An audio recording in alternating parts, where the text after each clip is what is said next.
Eccoci di nuovo insieme con un altro ennesimo face to face. Andiamo subito a presentare con una brevissima scheda introduttiva il nostro ospite di questa puntata. Silenzioso lavoratore, ma infaticabile anima sportiva, mai appariscente e sempre posato ed incallito osservatore. Ti rivedi, Angelo Tomasello, in questa definizione di silenzioso lavoratore?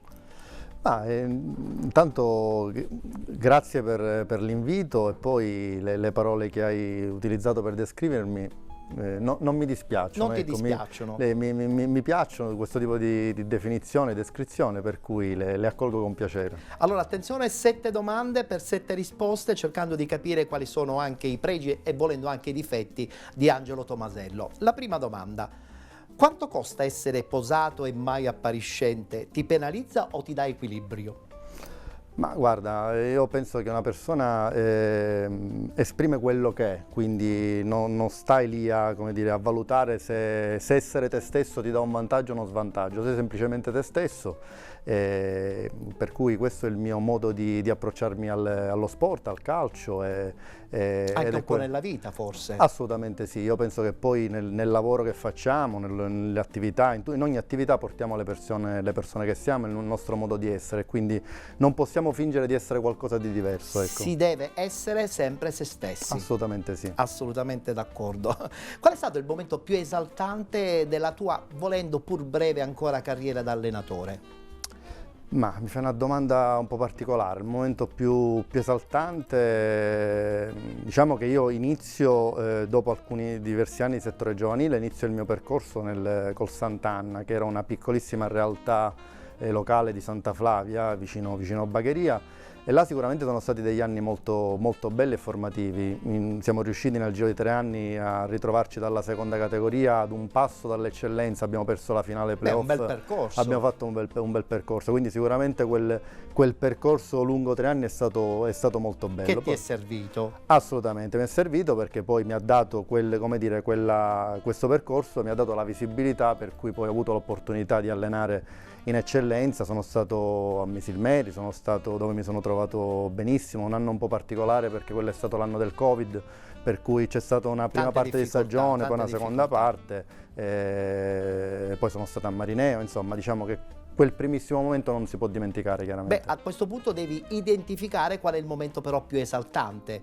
Da quello che ho capito forse la prima esperienza, proprio perché magari era la prima? Il momento più esaltante, dico, l'emozione attuale chiaramente la devo citare, nel senso che vincere a casa propria, nel senso io non è mai facile. Sono un bagherese, per cui aver vinto il campionato non è mai facile. Da allenatore del Bagheria è sicuramente qualcosa che mi ha dato una grandissima soddisfazione e che sicuramente, così come l'emozione è stata forte, viverla in questo momento è qualcosa che mi porterò dietro anche negli anni a venire. Diciamo che diventa un punto fermo per il proseguo anche della tua effettiva carriera. Assolutamente, nel senso che probabilmente di me si è sempre detto negli anni che facevo esprimere un buon calcio alle squadre, forse mi mancava proprio la ciliegina della vittoria, quindi averla raggiunta, adesso che arrivate è più raggiunta diciamo, in una piazza importante come quella di Bagheria, in una realtà che comunque voleva questo risultato, sicuramente mi dà molto, molto slancio e molta soddisfazione. Angelo, vorrevo farti una domanda forse un po' cattivella, però da lì poi si può capire anche un po' il tuo carattere, il tuo modo anche di interpretare il calcio giocato e non giocato. Quali sono le cose che ti danno più fastidio nello spogliatoio della tua squadra? Allora, le cose che mi danno più fastidio, chiaramente nello spogliatoio ci sono delle dinamiche che secondo me vanno sempre rispettate. E vanno anche osservate. Osservate, quindi sicuramente al primo posto metto il rispetto fra i componenti della squadra. E poi anche l'altra cosa molto importante dal mio punto di vista è: a me non piacciono i giocatori che nella sconfitta, che chiaramente fa parte dello sport, nello sport non esiste vincere sempre ogni domenica, a me non piacciono le persone che nella sconfitta cercano gli alibi e puntano il dito, quindi la prima cosa che io ricerco all'interno del gruppo è far capire questo ai giocatori: quando perdiamo tutti assieme e quello è il momento in cui dobbiamo compattarci. È lì che lo spogliatoio spogliatoio viene fuori e lì soprattutto che ho preso i giocatori e capisco il tipo di giocatore che, se quello è un giocatore che può fare al caso mio o non può fare al caso, perché ci sono alcuni giocatori che possono avere delle qualità grandissime, ma se poi non sanno gestire l'emozione negativa che ti dà la sconfitta, sicuramente non sono giocatori che possono stare nel mio spogliatoio. Ecco spiegato perché la parola silenzioso osservatore ti serve poi anche per capire le dinamiche di uno spogliatoio, no? Sì, probabilmente ecco, silenzioso in questo senso, nel senso che poi io seleziono i giocatori, non sto lì molto spesso magari, come dire, non sono uno che, come dire, probabilmente urla tanto, cerca di, certo chiaramente quando c'è da farlo va fatto, attenzione, però cerco di selezionare bene e di trovare gli uomini giusti che fanno al caso mio. Poi se qualcuno chiaramente non segue quella linea, che ripeto, deve essere la linea comune di tutto il gruppo, è chiaro che poi si fa fuori da solo. Una domanda che esula un pochettino anche il tuo percorso calcistico. La vita privata con la tua famiglia è un punto veramente di riferimento continuo? Vabbè, assolutamente sì, dico, quello è, credo che nella vita di ognuno di noi, al di là del personaggio che chiaramente ognuno di noi ha in questo mondo, poi abbiamo la nostra vita.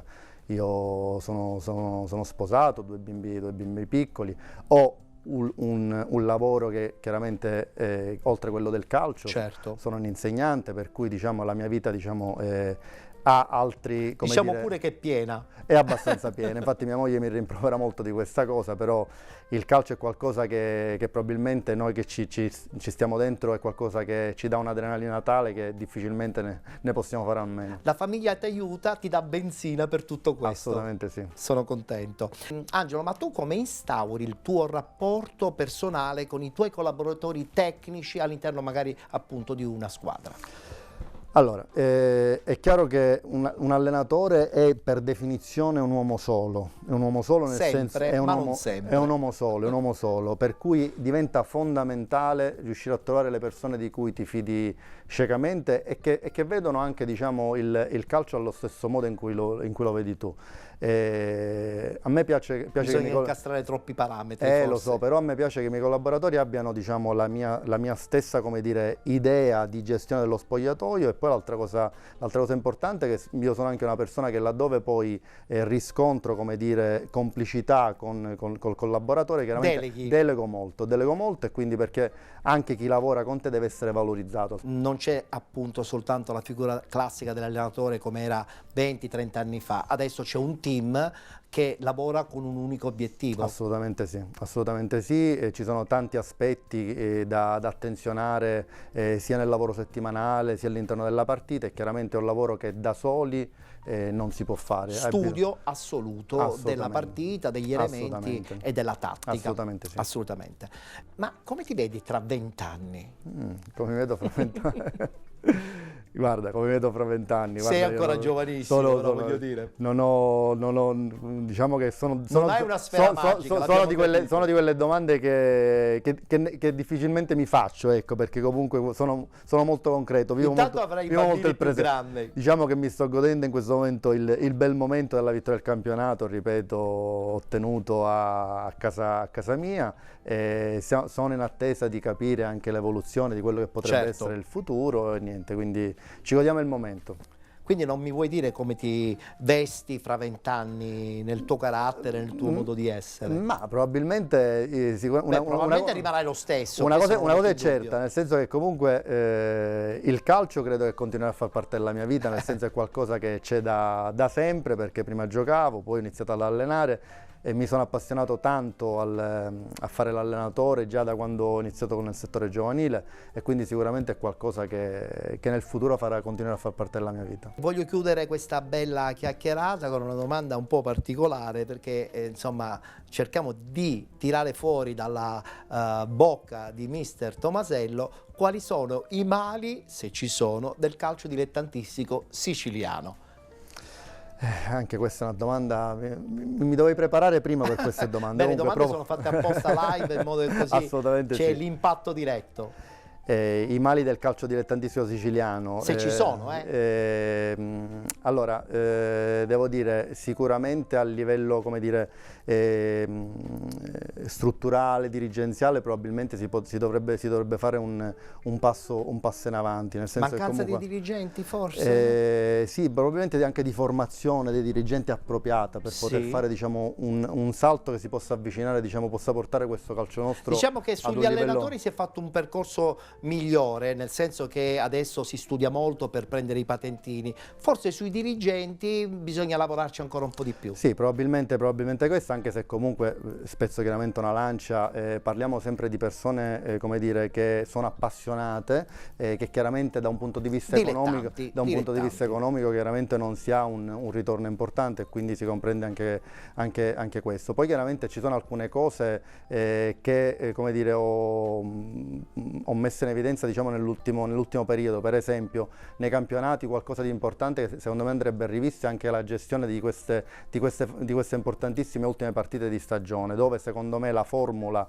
dei playoff e dei playout sicuramente è una formula che va rivista, perché assistiamo, Va soprattutto migliorata. Va migliorata perché assistiamo, ahimè, nelle ultime giornate a delle situazioni, come dire, un po' particolari, in quanto, diciamo, quando delle squadre, diciamo, che mollano perché non hanno più alcun obiettivo da raggiungere, sicuramente lasciano dei dubbi, e quindi secondo me il fatto di non consentire comunque alle squadre di fare le partite di playoff e di playout per la questione dei 10 punti è qualcosa che secondo me andrebbe rivisto e consentirebbe al campionato di essere vivo fino alla fine. Fino alla fine, Sì. sì, condivido, perché mi piace questo tuo pensiero, assolutamente. Che dirti, Angelo, è stato un piacere incontrarti e soprattutto è stato un piacere conoscerti al di là di quello che è il rettangolo di gioco, no? Perché tu, da silenzioso osservatore, insomma, non sei una persona molto appariscente, per cui tieni molto sul privato probabilmente. No, grazie. Il piacere intanto è stato mio di partecipare a questo bel momento con te. Io, diciamo, silenzioso, nel senso, quando sono invitato io partecipo sì, volentieri. No, ma è vero, quindi... insomma, hai raccontato molto bene il tuo essere. Ti auguro un in bocca al lupo per tutte le cose belle che verranno. Grazie mille. Appuntamento adesso al prossimo Face to Face.